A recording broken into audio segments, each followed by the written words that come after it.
The following program, Norml Show Live, is intended for responsible adults only. We advocate for the repeal of marijuana prohibition for adults. We discuss the science, culture, and controversy about America's marijuana laws. We do not advocate or encourage any illegal activity and advise all listeners to learn their state and federal marijuana laws by visiting norml.org, Norml.org. Opinions and claims made by guests and advertisers of Norml Show Live are their own and do not necessarily reflect the philosophy and policies of Norml. Listener discretion is advised.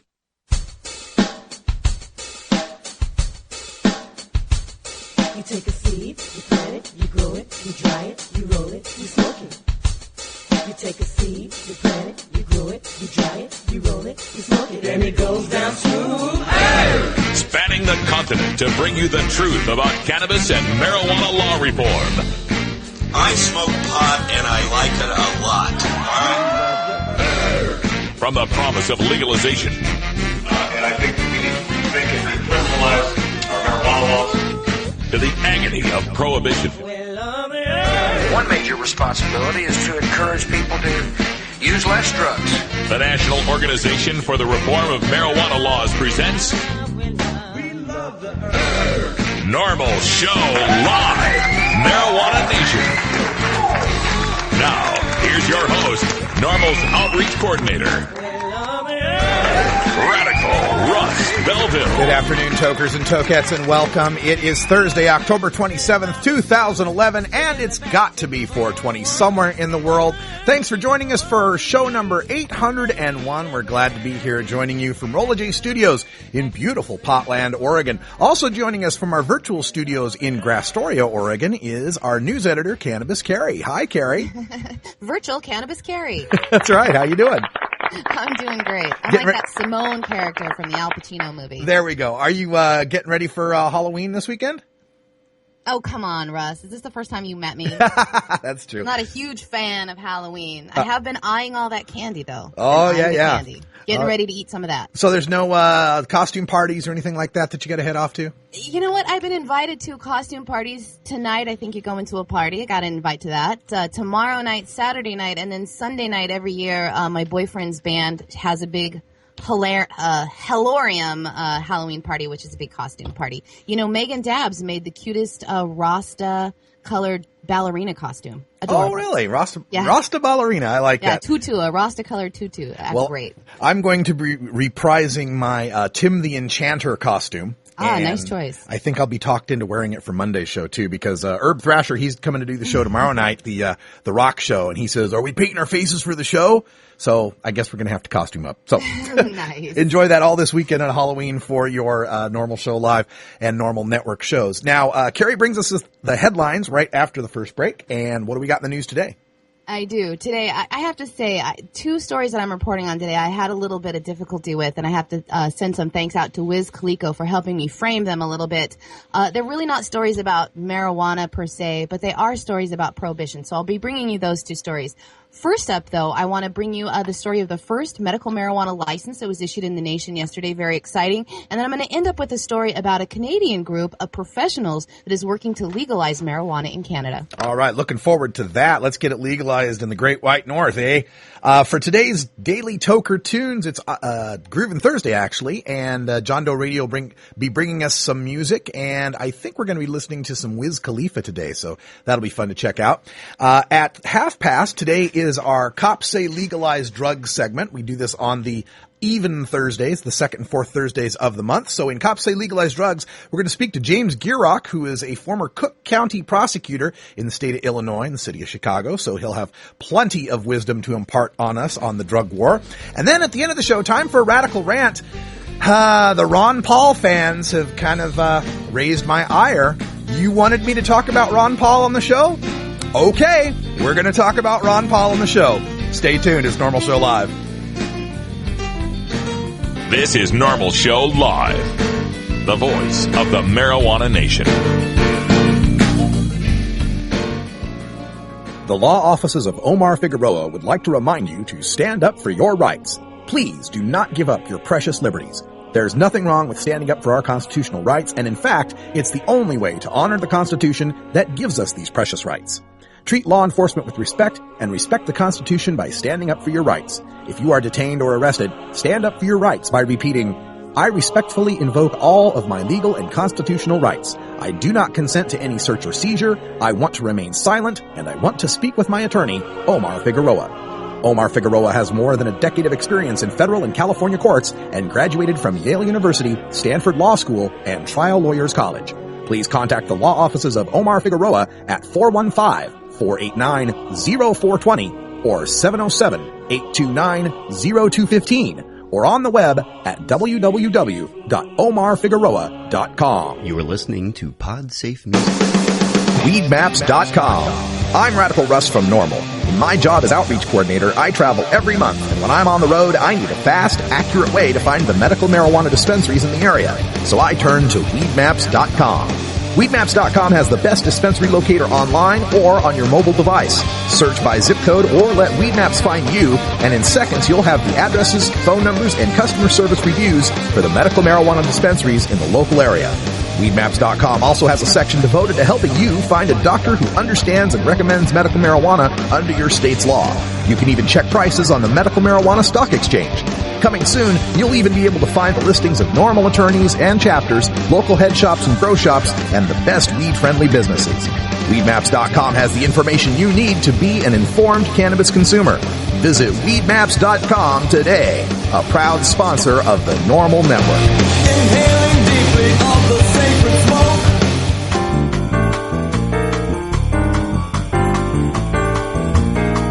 Medical marijuana, industrial hemp, consumer cannabis.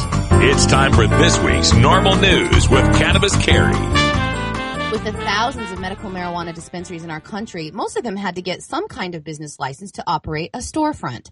It has been an issue at the local level with many towns and municipalities, particularly in the states of California and Colorado, handing out general business licenses, some getting agricultural licenses and others getting tax ID numbers under such things as health services, food service, or the general personal services listing.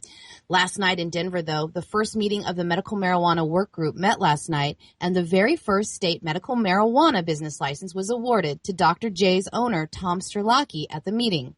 He owns the Denver dispensary that has been working for more than a year on the application process. The idea for the working sessions with regulators and dispensary owners came from Denver's Director of Excise and Licensing, Tom Downey. Along with handing out the first historic license, those attending the meeting got an update on a proposal from the Denver City Council that would allow dispensaries to transfer their licenses to the more appropriate medical marijuana state license, an idea that they are moving forward with. The state issued 11 more licenses to businesses in Fort Collins, Littleton, Colorado Springs, Boulder, and a few additional licenses in Denver from the State Medical Marijuana Enforcement Division, a group that works within the Colorado Department of Revenue. Another 7 dispensaries have received letters to let them know that they are likely to receive a license soon. The state has sent out an additional 467 letters to local governments for that additional 467 dispensaries and marijuana product manufacturers to make sure that those businesses have local approval. That is the last step in this state licensing process. The presentation of the first medical marijuana business license was met with a standing ovation. New license holder Sterlacki said of the historic event, quote, "Now we're not standing alone with the feds. We have the city and the state standing with us." Colorado fought long and hard within and outside the marijuana community to pass the most comprehensive regulation for medical cannabis in the nation, and they are hoping that all their rules and regulations will keep the federal government from raiding legitimate businesses in their state. The next medical marijuana work group meeting is scheduled for December 14th. For those seeking a license, they can attend and ask questions of the regulators. All right. We got more marijuana regulation happening here. And of course, the money's flowing in here. Denver and Colorado in general have been moving forward with this to a much greater extent than any of the other medical marijuana states. So it's no surprise that we get the first official state medical marijuana license happening in Colorado. And my question to the people, in the federal government and those who oppose medical marijuana is, why would you be opposed to this? Why would you be against us having better regulations, regulating this industry, bringing in tax revenues, creating jobs, and getting medicine to sick people? It just always amazes me that people would prefer the chaos of backyard grows and and parking lot deals and cartels getting involved in crime, that they would prefer the status quo that we have now to moving forward with legitimate legislation. I just don't understand it.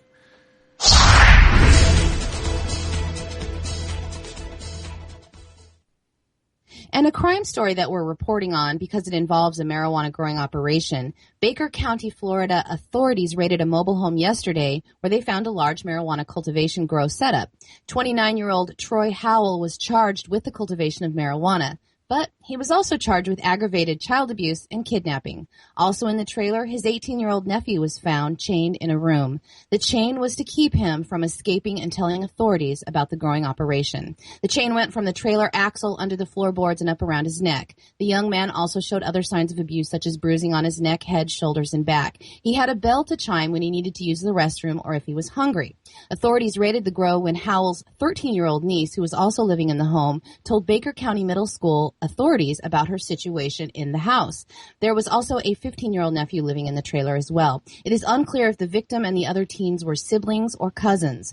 Authorities showed up at the trailer around 4 p.m. when the girl was due home from school yesterday. Inside, they found over 100 marijuana plants and 15 pounds of marijuana processed and ready to be sold by the pound. Investigators are still looking into how Howell became the guardian of those teens. Florida DCF took custody of all 3 teens.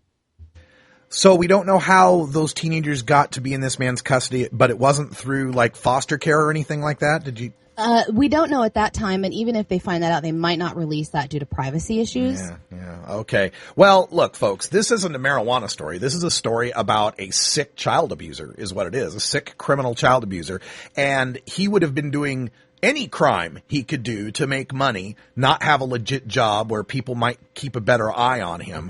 And whatever that crime might have been, he might have chained his 18-year-old nephew in the room to prevent him from reporting that crime as well. Whatever it might have been. They might have been cooking meth. They might have been running stolen computers. Who knows what they might have been doing?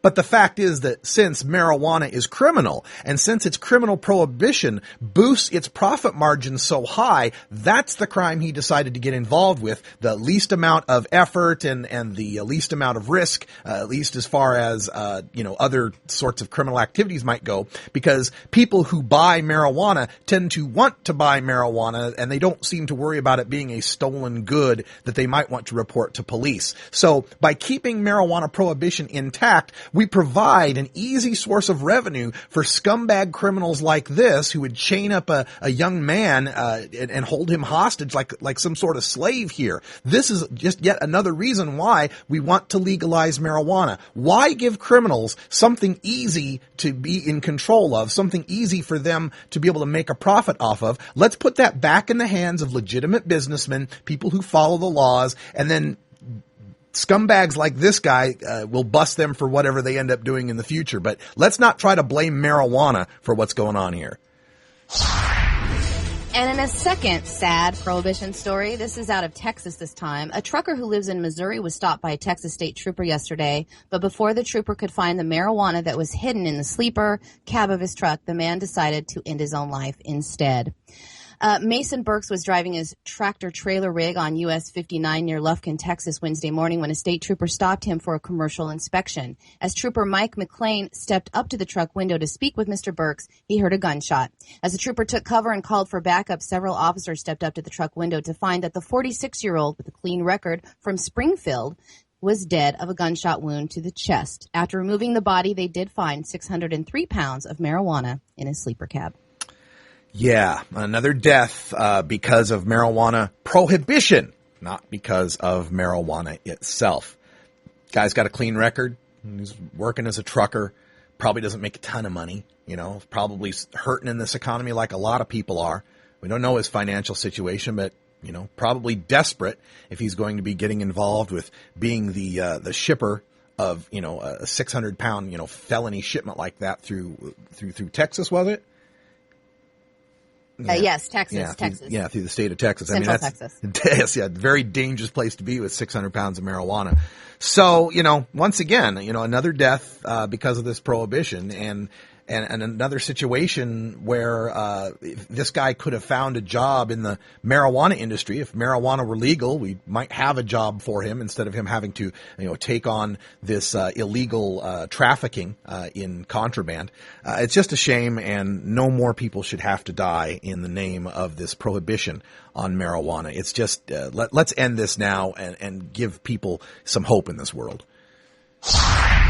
A Canadian group of professionals has formed a coalition that calls on the legalization and the regulated sales of marijuana in Canada. The group, made up of BC police officers, health professionals, legal experts, and academics, includes members such as former BC Supreme Court Justice Ross Lander and BC's former Chief Coroner Vince Kane. And it isn't just retired professionals that are joining in. One of the spokesmen for the group is David Bratzer, a current Victorian police officer who is also running for the Victoria School Board this fall. The group is pooling their expertise and their finances to launch a high-profile campaign to, quote, end the cannabis cash cow of organized crime. One of the board members of the group, Dr. Evan Wood of the British Columbia Centre for Excellence in HIV and AIDS, said that marijuana prohibition has fueled gang warfare, saying that Canadian school kids have easier access to marijuana than cigarettes or alcohol. He says where a regulated market should exist, there is now an extremely violent, unregulated market controlled by organized crime. He also said, quote, what we've seen in government-funded surveillance system is that the price of cannabis continues to go down and the potency of cannabis continues to go up, unquote. He said he wants to regulate the sale of marijuana in a similar manner to cigarettes so it can be controlled, taxed, and eventually the use reduced.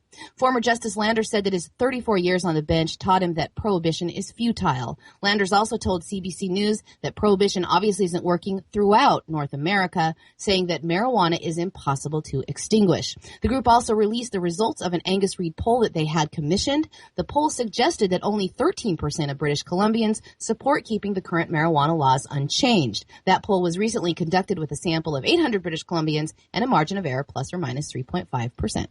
Yeah, this is a great Angus Reid poll. I'm taking a look at it right now. It was just released today. And the question was, do you support or oppose keeping existing marijuana laws unchanged? 3% strongly support the laws the way they are. 10% moderately support the laws the way they are. And the rest of it is moderate oppose, strongly oppose, or not sure. Strongly oppose is 51%. 51% strongly oppose the British Columbia or the Canadian drug laws, the prohibition, the way they are. That's a majority that strongly oppose, and another 28% that moderately oppose. Another question on here that was very interesting that says agreement with. Do they agree with this statement? Chasing and arresting marijuana producers and sellers is ineffective. We would be better off taxing and regulating the adult use of marijuana. How many British Columbians agreed with that? 45% strongly agreed and 24% moderately agreed, for a total of 69% that agree we ought to tax and regulate the adult use of marijuana in Canada to provide a better policy than what we're doing right now. Only, 24% disagreed that it was ineffective to chase down marijuana users and sellers. Also, another question, did they agree with this statement? The possession of a marijuana cigarette should not lead to a criminal record. Strongly agree, should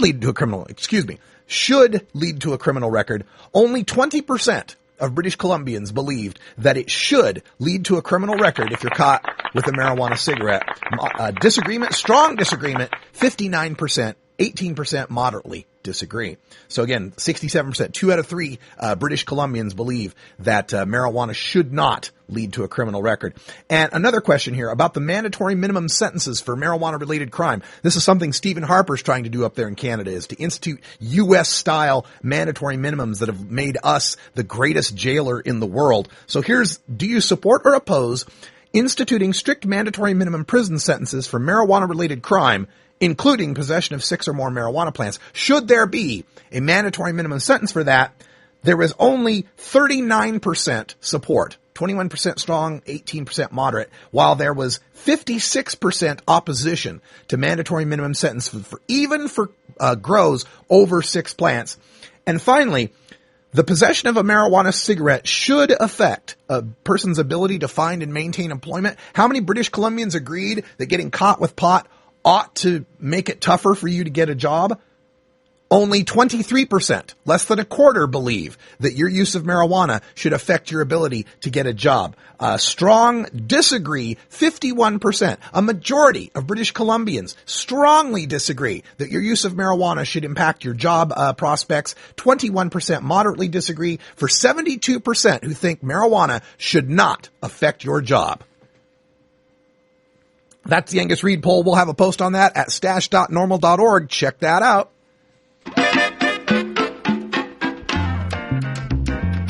Now it's time for a break. Having trouble with all these buttons in the studio today. We'll get them all figured out. We'll be right back with some Daily Toker Tunes. It's Groovin' Thursday. It's 20 after the hour, and we have to take a short break, if you know what I mean. Please support these sponsors who support Norml Show Live. Oh, have you ever met that funny reefer man? A reefer man. Have you ever met that funny reefer man? A reefer man. If he said he swam to China, he would send you South Carolina. Then you know you're talking to that reefer man.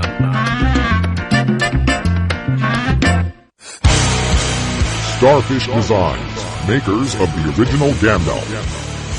I'm Radical Russ, and when I want to relax, I always have my 17-inch long original Gandalf from Starfish Designs nearby.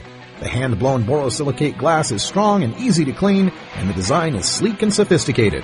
Starfish Designs are available from Bend, Oregon at a glass retailer near you. For locations, call 541-788-GLASS. That's 541-788-4527. Warning from Hippie. When toking in the woods, watch out for park rangers. Hold it right there, mister. Okay, class, repeat after me. Am I free to go, officer? I don't consent to any searches, officer. I wish to speak to my attorney before answering any questions, officer.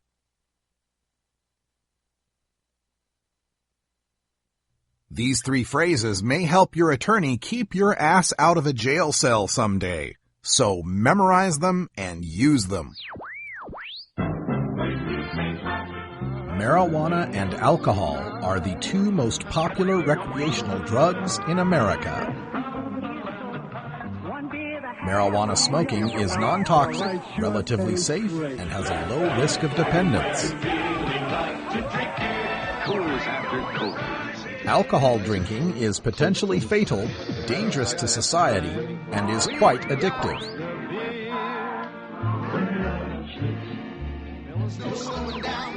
Marijuana is safer, so why are we driving people to drink?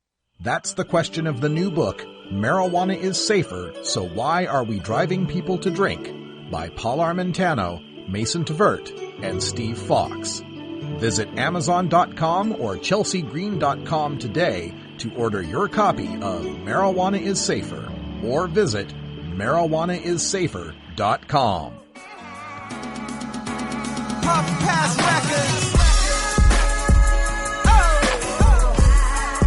It's time for your Daily Toker Tunes, the best in 420 friendly music from all genres that uplifts, entertains, and informs the public. Today we bring you tunes for Groovin' Thursday. Our salute to all the dopest beats and killer rhymes that we find in the best of rap, hip-hop, soul, R&B, and funk. If you'd like to submit your song to be played on Norml Show Live, send it to us at stash@norml.org. Now here's some more great independent marijuana music for today's Daily Toker Tunes. All right, welcome back. I was looking for a download from John Doe Radio today. Did not find one with an intro, so we're going to go back to the archives here for this next tune. Big favorite of ours here at the show. This next artist, Wiz Khalifa, gotten to be very, very popular out there in the mainstream as well. This is Still Blazing. Make a weed song. So here go a weed song. Usually I make a weed song. So here go a weed song. And always remember saying, still blazing, still blazing, still blazing. The judge of poet so amazing. Give I the strength and protection, keep rising. It shall never return. Still blazing, still blazing, still blazing.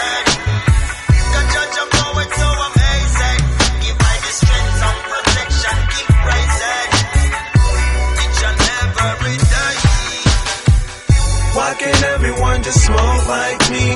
Just give me a quiet place and let me roll my weed. Well, ain't nobody in my business, don't nobody gotta know. Let all your conscience go and blow it by the O. I'm here, but my mind's gone. And it's getting hard to see you cause my eyes low. Marijuana minutes, nigga time slow. On the Kush clock, it's always time to smoke. Say I look high, I say I'm high, bro. Still blazing, know I'm with me, just facing. I remember days when I could only smoke on occasions. I couldn't wait to go and cop from random. Rolling blunts of 50, stuck in my mom's basement. Had drove for sale, but niggas was smoking haze then. Blew a O a day then. Don't know, but somehow I made a way. And nigga, them bills need pay, but I'm fool.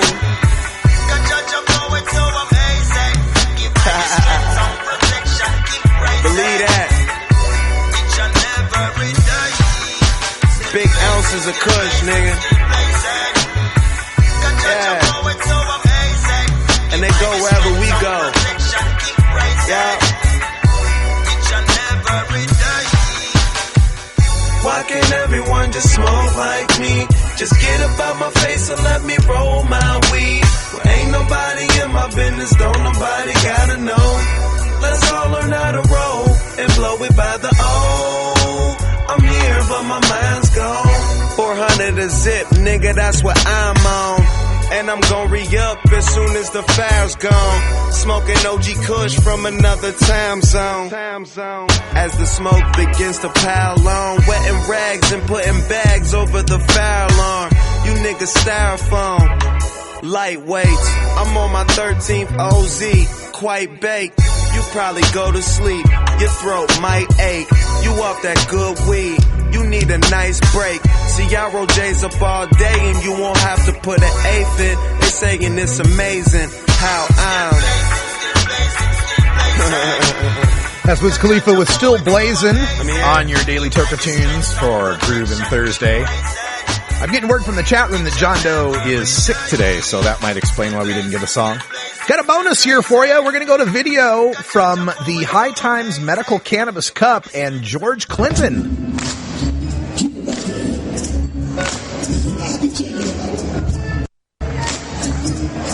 Repeat after me.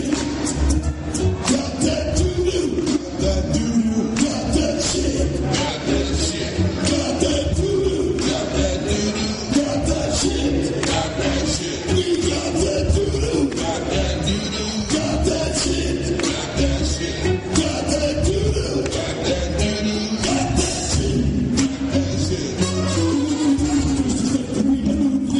We do this, this is what we do.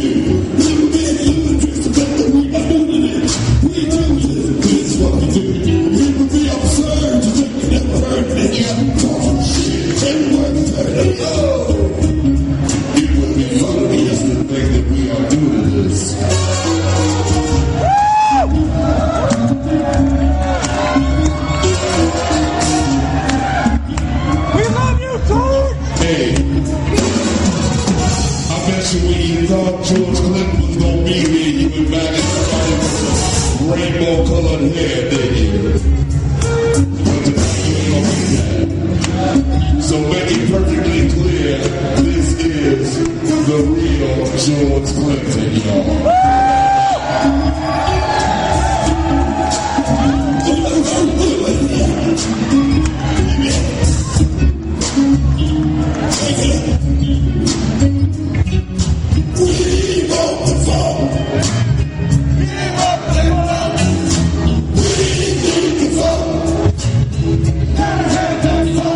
That's George Clinton live at the High Times Medical Cannabis Cup in Detroit. When we come back, we're going to have our interview segment with Law Enforcement Against Prohibition. Cops see legalized drugs. James Gierak Want next. a copy of that song for your iPod?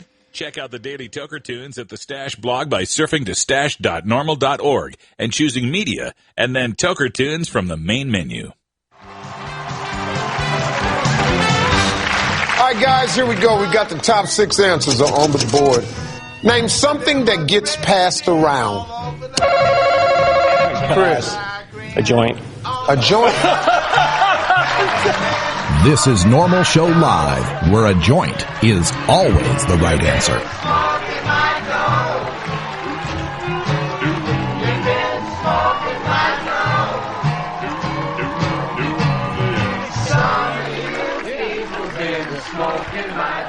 Now, Chris, I don't know what 100 people you thought we were talking to at some nice little mall across good old America, but I'm pretty sure the people didn't tell the survey people, hey, an illegal drug. Let's turn around and see how many weed heads are out there with Chris. A joint! Well, what the hell is supposed to do, you moron? I'm Alan St. Pierre, Executive Director of Norml. Have you heard about the new super pot that's supposedly 20 times more potent than your father's Woodstock weed? Don't believe the hype. Marijuana's THC potency has always varied, even in the 60s and 70s. And the drug czar's numbers are full of, well, exaggerations. While no intoxicant is harmless, cannabis is non-toxic and far safer than alcohol. No matter how much you smoke, of whatever potency, you cannot die of a marijuana overdose. Potency is irrelevant anyway. More potent pot just means you smoke less of it, meaning less harmful smoke in your lungs. This is a prime example of harm reduction in action. Besides, the government already allows the prescription of THC pills.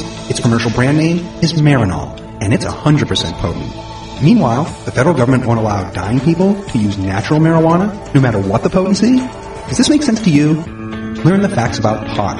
Visit norml.org today. Ever wonder how often to change your bong water? The most effective method for baking pot brownies? The best destinations for a ganja getaway? How to hide herb in your car? Whether to grow your own? How precisely to legalize it? Or how something as wonderful as marijuana ever got to be illegal in the first place? Finally, you can find all these answers and much more in the official High Times Pot Smoker's Handbook, featuring 420 things to do when you're stoned. Since 1974, High Times Magazine has covered marijuana in all its aspects and wonders, from cultivation to legalization to the herb's enduring and exalted place in popular culture.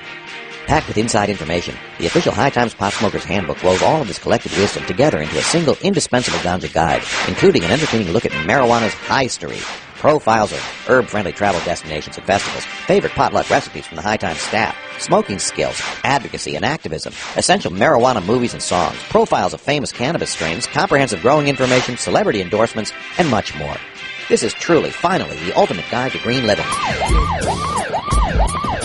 One of the most disturbing elements of the war on marijuana is how it's made police the enemy of otherwise law-abiding cannabis consumers. Fortunately, one group of police officers knows firsthand the futility of the drug war and reaches out to the community and to current law enforcement to end our war on drugs through legalization. It's time now to speak to one such officer in our continuing look at law enforcement against prohibition. All right, everyone. Welcome back to the show. James Gierach, a former Cook County prosecutor and a current speaker with Law Enforcement Against Prohibition. James, welcome back to the show. Russ, good to be with you. All right. And, in talking to the various members of Law Enforcement Against Prohibition that we've spoken to over, many months here on the show, it's always good to have you here because your voices lend an extra air of credibility to this subject. And I'm just wondering, as a prosecutor and as you were been fighting this drug war on that side of it, what caused you to realize that we needed to have a change in our laws? Well, it was the violence that prohibition foments. We just have so many kids dropping out of school, joining a gang, getting a gun, shooting each other, fighting over who's going to control a particular set of drug turf because once you prohibit drugs, it becomes the most valuable commodity on the face of the earth. And then each addict, of course, is a crime wave. So we have so much crime caused not really by the drugs, but because of prohibition, that it was the violence that really attracted me to a change in drug policy.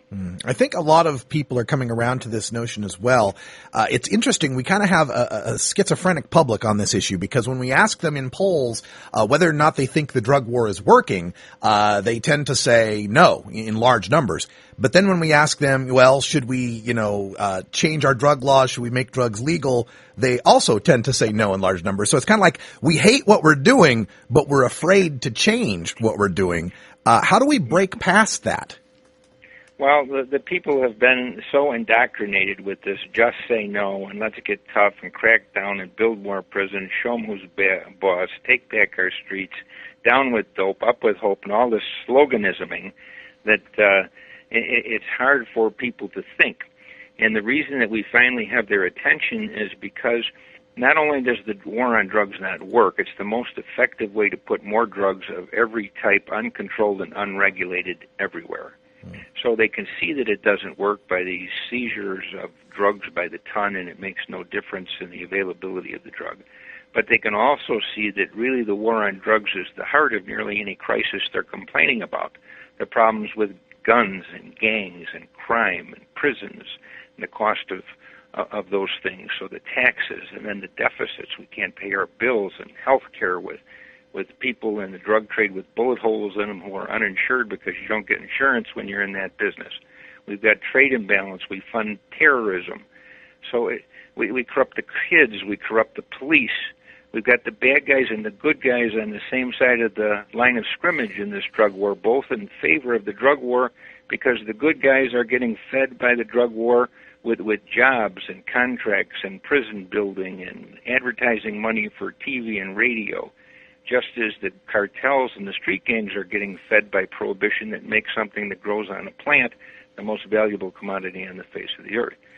So the people are coming to their own realization that this snake oil that the politicians have been selling, prohibition, is really the culprit and not the solution.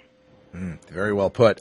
Now, as we move forward and try to make a change in what our drug laws are, I think there's a lot of people that kind of realize, all right, we need to do something. We need to legalize in some sort of way. But they may be afraid of what we've experienced with the other legal substances we have, alcohol and tobacco. In the case of tobacco, they may be afraid that there's going to be big companies like R.J. Reynolds, Philip Morris that would take over marijuana and want to, market it to kids to build that market up, much like they did with Joe Camel and those sorts of things. Or in the case of alcohol, where it's so ubiquitous and celebrated in our culture, the Coors Lights ad, you'll be sexy if you drink, that they're afraid marijuana might be marketed in that sort of way to their kids as well. How could we move forward with legalization and still address those kind of fears? Well, I think that people need to listen to the people who were involved actually in this war on drugs for the last 40 years. I'm one of them. I'm absolutely opposed to drug use, and I'm absolutely opposed to the war on drugs. When I was a prosecutor in Cook County, Chicago, in the early 70s, the best heroin you could get was 2% pure. After 40 years of drug war, you can now get 90% pure heroin. So pure you don't need to use a needle. We've got seizures of marijuana 2 miles from my home in suburban Cook County, 6,000 plants with a Mexican drug cartel coming in and planting the things and setting up cots and PVC piping to get the water to the plants. We have a seizure last December of 11 tons. A month ago, a seizure of about 6 tons. And then the adjoining county, DuPage County, a seizure of 2 tons of marijuana. So the people can see that what we're doing is causing what we're trying to prevent. It's putting more drugs everywhere. And when you prohibit something, the irony is you give up the right to control and regulate it. And even if Philip Morris were in the marijuana business, at least the government would be in control of regulating and compelling the issuance of warnings and labels on the drugs, and people would know that they're getting the same drug or same type of marijuana, same strain, same strength, or at least within some range, just as when they go buy a can of beer, they know that this beer is not going to be 5 times as strong as the beer that they had the prior week because they don't know who made it, where it was manufactured, who's selling it.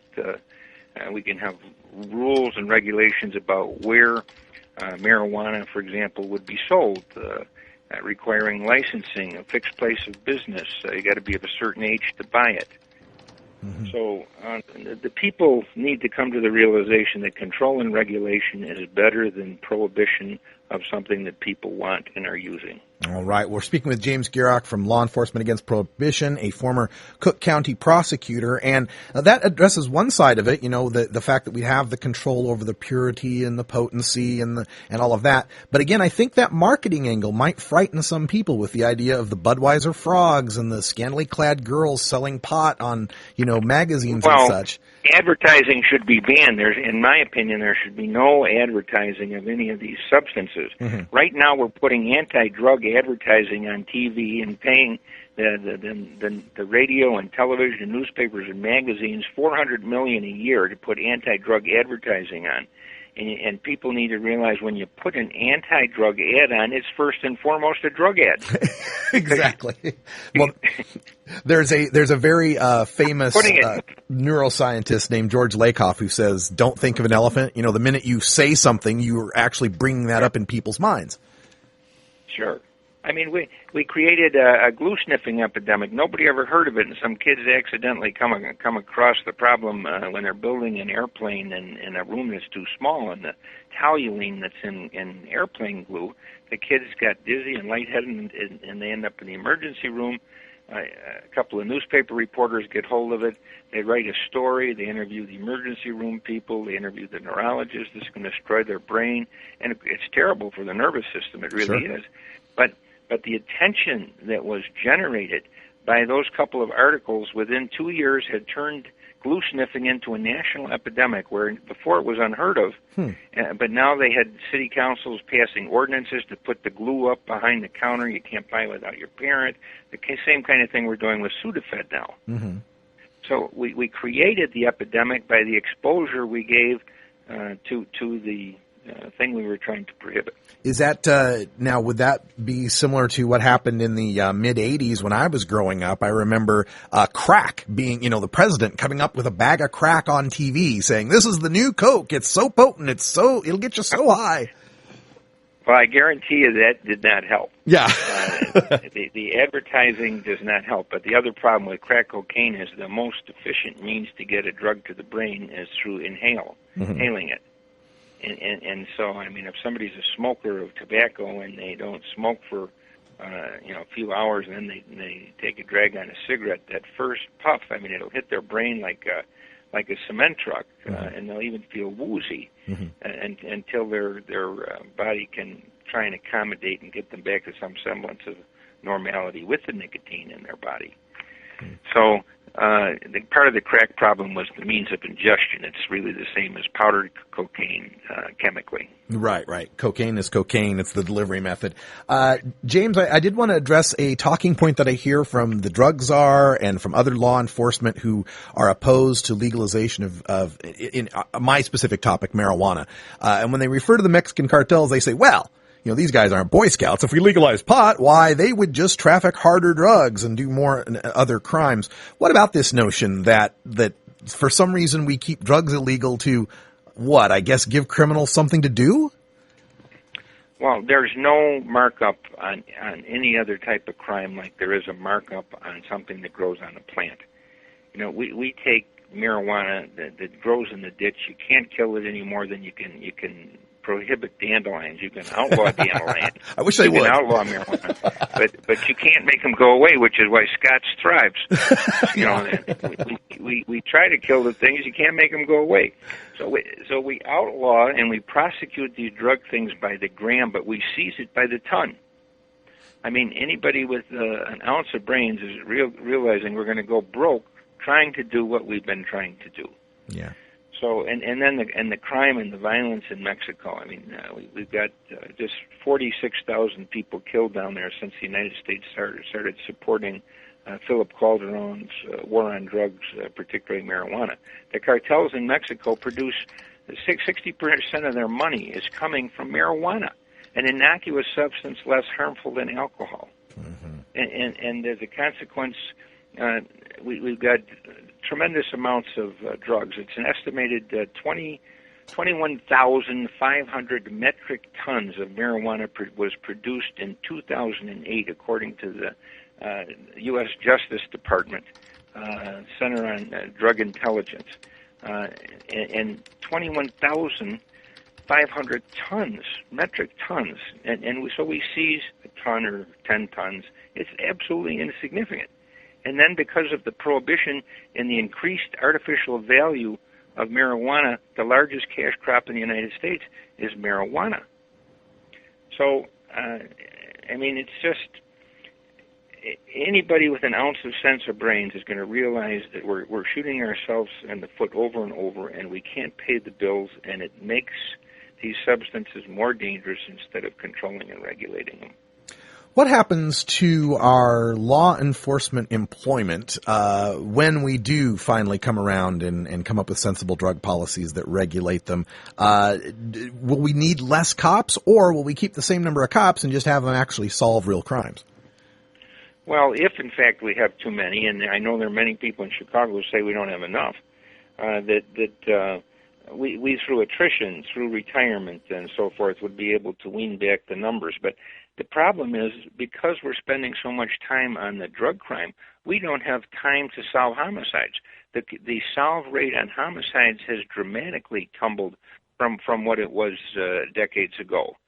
And so we're prioritizing. We've got all these guys sneaking around and trying to do undercover buys and putting on costumes and trying to trap people in catching them before they can flush the stuff down the toilet, and SWAT teams going through the front doors. I mean, it's so un-American. So, I mean, we need to wake up and get off the prohibition kick and start using our head. All right. So I don't know how much time we have today, but, I want to really mention we've had great news in Chicago today. Oh, yeah. I attended a conference, a press conference, and for the first time we've got a city councilman joining county board members saying that we need to start issuing pot tickets instead of arresting people. They came up with numbers, 23,000 people arrested in Chicago for simple pot possession of under 10 grams, and 5,000 in the suburbs for 28,000 people a year being arrested. 90% of those cases result in a dismissal, so nothing happens anyway, but the time that these people are locked up in the police hours and fingerprinting and photographing and taking them off the street and preventing them from solving real crime instead of this two people consensually, one handing the other marijuana in exchange for money and then the other one possessing it. I mean, these people have come out and said we need pot tickets in Chicago. Wow. An ordinance was already passed applying to unincorporated Cook County. So now Cook County Commissioner John Frischie has joined with Chicago aldermen, including Richard Mell, a well-known name in Chicago politics, and about 5 other aldermen, calling for the end of small-time marijuana prosecution. Wow.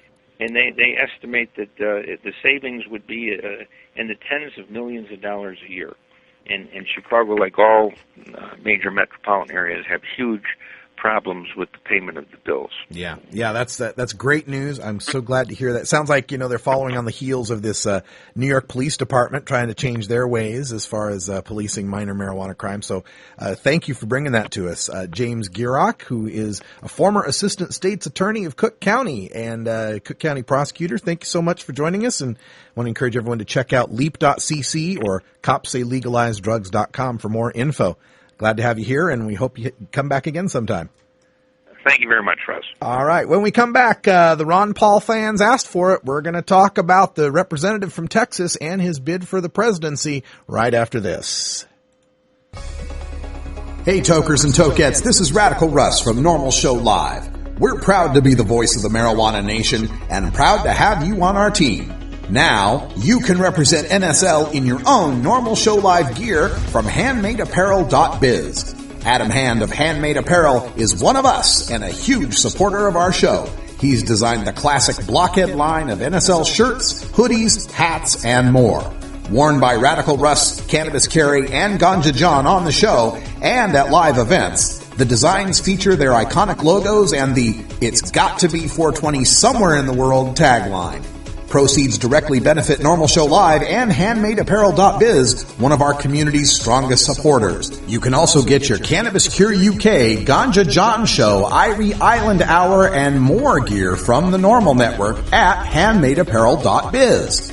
Visit HandmadeApparel.biz today. What's up, guys? This is Miss High Times 2007, and you're chilling with us here at the Norml Podcast. Alternative Medical Choices offers healthcare the way it should be. Easy to access, patient-centered, team-based, and quality-focused.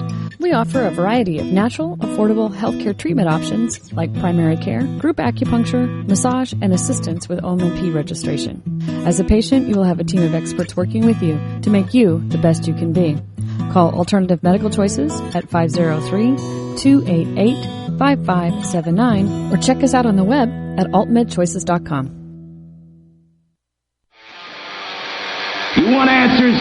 I'm as mad as hell, and I'm not going to take this anymore! You want answers? You have offended my family. I think I'm entitled. You want answers? I want the truth! And you have offended the Shaolin Temple. You can't handle the truth! Surely you can't be serious. I am serious. And don't call me Shirley. Radical Rant. All right, I've been going rounds and rounds and rounds with people on Twitter here who have been calling out Norml, specifically one guy named Skeeter On My, who's been calling out Norml. How come Norml doesn't tweet about Ron Paul? How come Norml isn't talking about Ron Paul? You should really talk more about Ron Paul. Ron Paul would legalize marijuana and end the drug war. If Norml doesn't talk about Ron Paul while they're ripping off their customers, they're ripping off their supporters by not talking more about Ron Paul and how he'd end marijuana prohibition, because Ron Paul would end the war on drugs, and Norml's not talking about him, and Norml's just a bunch of two-bit lawyers who want to make sure they keep marijuana prohibition intact by not talking about Ron Paul so they can continue to rake in a whole bunch of money defending people on dime bag charges. Okay, so I haven't been talking enough about Ron Paul, huh? Let's talk a little bit about Ron Paul. Now, fair warning, before we get started, Norml and the Norml Foundation, which produce this show, are 501c3 and 501c4 tax-exempt corporations, which means they are not allowed to specifically endorse a particular candidate for office. However, we are allowed to report on candidates and their views. So in that spirit, I would like to tell you a little bit about Representative Ron Paul. Now, indeed, as the Ron Paul supporters have been reminding me, he would legalize all drugs, not just marijuana, but he would also legalize cocaine, meth, and heroin, believing that it is not part of the federal government's overview within the Constitution to be able to prohibit the commerce in plants and drugs. So that is one thing that Ron Paul supporters will often point out to those of us in Norml, is that for the longest time, he has sponsored the end to marijuana prohibition. He sponsored industrial hemp farming acts and medical marijuana truth and trials acts. So Ron Paul indeed has been a big friend to the marijuana community. But if you're considering voting for Ron Paul, I think you should know all of Ron Paul's positions, or at least a large number of Ron Paul's positions. For example, Ron Paul would let prostitution be. It would be completely, there'd be no federal laws against prostitution. Now, you may or may not disagree with that, but I think it's fair that you know that that is his position. Another position that Ron Paul holds is that he believes that Social Security, Medicare, and Medicaid are all unconstitutional, and has compared the failure of the federal courts to strike them down to their failure for them to abolish slavery. This is from a visit that he spent on, I believe it was Fox News Sunday back in May, where he was asked, you talk a lot about the Constitution. You say Social Security, Medicare, and Medicaid are all unconstitutional. Paul says, there's no authority in the Constitution. Article 1, Section 8 doesn't say I can set up an insurance program for the people. That is such an extreme liberal viewpoint that has been mistaught in our schools. The person interviewing him points out that the Supreme Court did decide in 1937 that Social Security was constitutional under the article that says we had Article 1, Section 8 that says promote the general welfare. And Paul said the Constitution and the court said slavery was legal too, and we had to reverse that. So there, Ron Paul is comparing the fact that we have Social Security, Medicare, and Medicaid as a decision by the courts as abominable as not abolishing slavery through the courts. So that is one of Ron Paul's positions. Now, I don't know if you are dependent on Medicare, Medicaid, or Social Security. Ron Paul believes that should be left up to the states, to be fair, that the states should take care of the old, the sick, and the infirm. So I just hope you happen to be in one of those states that can afford to take care of you should you get sick or old. Now, another position of Ron Paul is that about half of the federal cabinet would be abolished. This would include the Departments of Energy, Education, Agriculture, Commerce, Health and Human Services, Homeland Security, and Labor. So if you believe that any of those federal agencies are not worth us having, for example, Department of Commerce regulating, how these banks can overcharge us and stuff, then you might want to consider a vote for Ron Paul. Ron Paul also believes there's no federal reason why the government should be setting policies on abortion, gay marriage, prayer in school, or other social issues. Should be up to the states to decide that. So if you happen to live in one of those states that won't let your daughter get an abortion or forces her to pray to a Christian God in school, then you might consider a vote for Ron Paul. Ron Paul was one of 2 votes against something called the SAFE Act. Now, the SAFE Act was an act on child porn on the net, illegal images, and it was a 409-2 vote. And basically, the SAFE Act would have required any internet service provider who became aware of a pedophile posting child porn online, they would have to report that to the authorities. Ron Paul didn't think that should be something that ISPs should have to report. Now, to be fair, the act itself was written rather broadly and could also include things like anime and hentai, drawings of child porn kind of stuff. So maybe, if that's something that you might want to, something you ought to look into if you're considering voting for Ron Paul.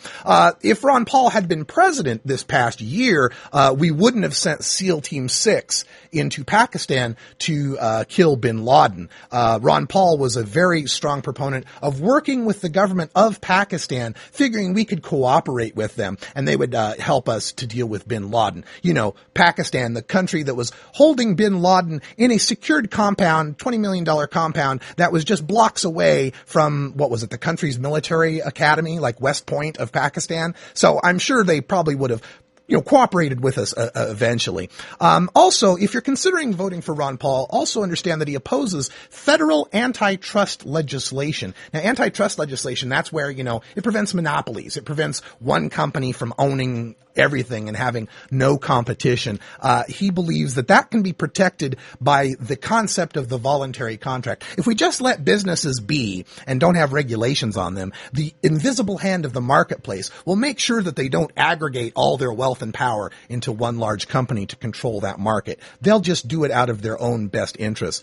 Also, if you're considering a vote for Ron Paul because he'd legalize marijuana, understand that he wants to abolish the Federal Reserve and would want to revert the United States economy back to a gold standard. That is, having dollars backed up by gold. Now, this is an appealing mentality to people that don't think too deeply into the economic side of things, but understand that a gold standard existed throughout human history up until about the 20th century, right?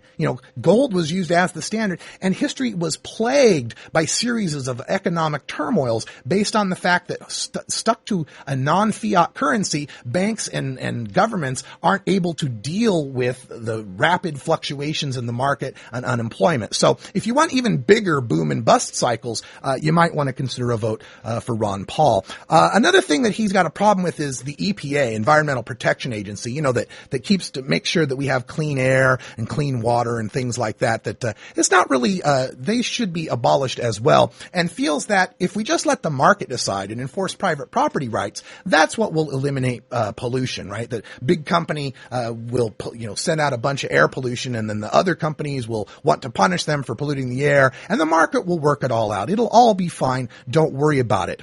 Ask a chimney sweep in London in the 18th century about that. All right. What else? The Civil Rights Act of 1964. Remember when blacks couldn't sit at the lunch counters with everybody else, right? And the Civil Rights Act of 1964 said businesses had to equally serve people regardless of color or race or anything like that. Yeah, he thought that was a bad idea. A massive, quote, a massive violation of private property and contract. is what he called it. So he feels that businesses really should be free to discriminate. Like if you got a business, you don't like black people, you should be free to have a sign that says no black people allowed to eat at this lunch counter, because eventually business, would be boycotted and people would say, oh, we don't want to eat at that racist lunch counter, and that would have brought it all around. So you should have the freedom to discriminate against black people if you don't like to. Oh, and people in wheelchairs, he doesn't think the ADA, he said, quote, the ADA, Americans with Disabilities Act, should never have been passed, end quote. So if a business doesn't want to make their restrooms handicapped accessible or have parking lots that have the wheelchair ramps to be able to get into, that's fine, because, other businesses will open up to serve the people in wheelchairs, surely, because they're such a huge market. Yeah. And also wants to end the birthright citizenship of the 14th Amendment. Thinks that if you're born in America, that shouldn't make you automatically a citizen. And believes that emergency rooms ought to be able to turn away illegal immigrants. That's right. If the guy picking the onions that goes on your 99-cent burger ends up chopping off a finger and goes to the ER, the hospital ought to be able to turn him away. And he thought a congressional gold medal for Mother Teresa was something we shouldn't give her. There's Ron Paul for you. This is Norml Show Live, the voice of the marijuana nation. So next time you want to pepper me with insults on Twitter about who I should and shouldn't be talking about, maybe I ought to consider that I was a political talk radio host for a couple of years, and I'm fighting in a league much higher than you are. That's you, Skeeter on me. We'll see you next week. Bye.